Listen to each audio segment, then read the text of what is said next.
Good afternoon, everybody. Wa ubenya video we. Unu video we a nhwem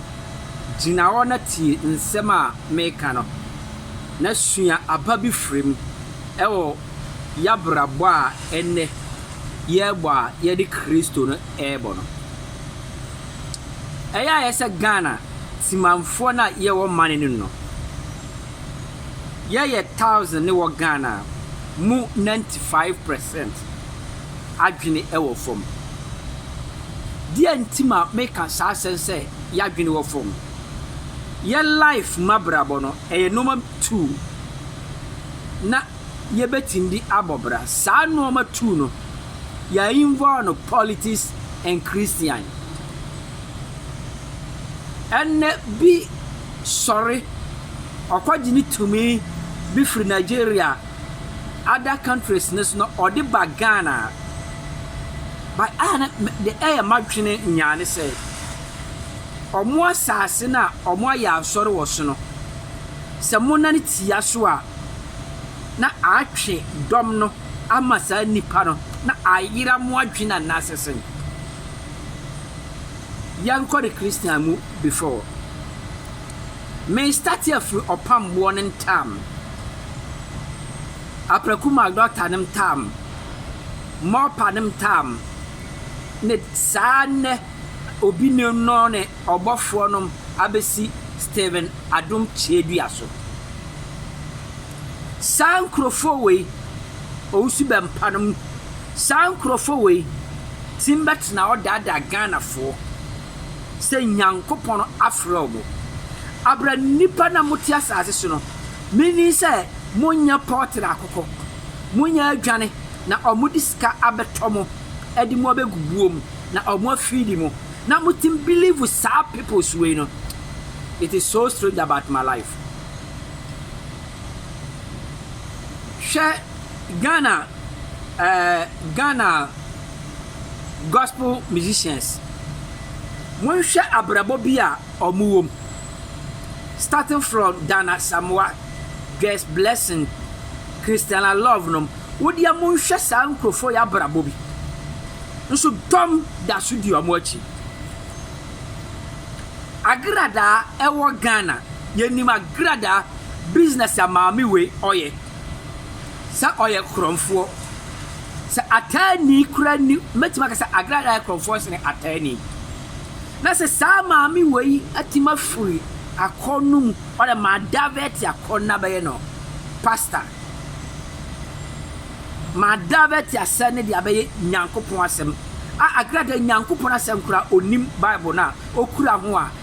mudidi bone no onim asem na nipa di agrada achi okwa asondere ma noma bi a obeye nti nipa na omugoro omoya mo na se adwane na omugu a agrada tim behave no na ade achia na omo asane di agrada achi. I'm sorry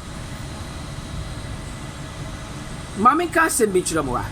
the point na make us nie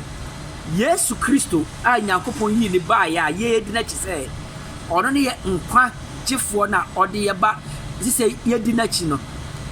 oba ye mpo a omo amudi omo ni hunu no Peter nom Paul de ba ye noko na sa wadu ko sakio no nom I think so sa nkrofo no po entimen ka se ye se omo ni hwa a se wamfa omo so a wontimin ko heaven sa nkrofo no that time no nobody to say that word say Yesu Kristo okoro de that na mame enti se wamfa me so a wontimin ko heaven na no adon chedua tingina sondanim Yesu Kristo request in chene minister oyinyankopon request in chatting ka se ono wonnama adon chedua ne so a wontimin ko heaven dia ngosrade kura adun chedua let me tell adun chedua abem ngosrade adun chedua wo hand oya spiritual mind na nyankopon ho wone so no de nyankopon afre no na obetima ka acho se bia di mi atem me the police ni okwa akoche ne da some meme ne work spiritual na me ma ka akire wo say ntokwa na meme ne work no and the police ni beba becho no doubt wase kon ne nyeye ko o no awurade nyankopɔn ko enti wo frɛ nyankopɔn sɛ wo nyame na frɛ wo sa adɔne di wachi ne wo sɛ wo kita ngosra bintimi kura ma wani mɛyɛ rough. Let me tell you true Ghana for me pesa me kan asɛm bi si asɛm so momamo ni na ayo nyankopɔn so ma yeso no ɛne nkofo bi di o munyansa o bitimu na mo yɛ chimfu amugu o mo nanse na mo atotoka o sisi afie o be wu agya ne ma ho amaba ba yusu saade na wo so wudi hia edi momone atare teteye akowuo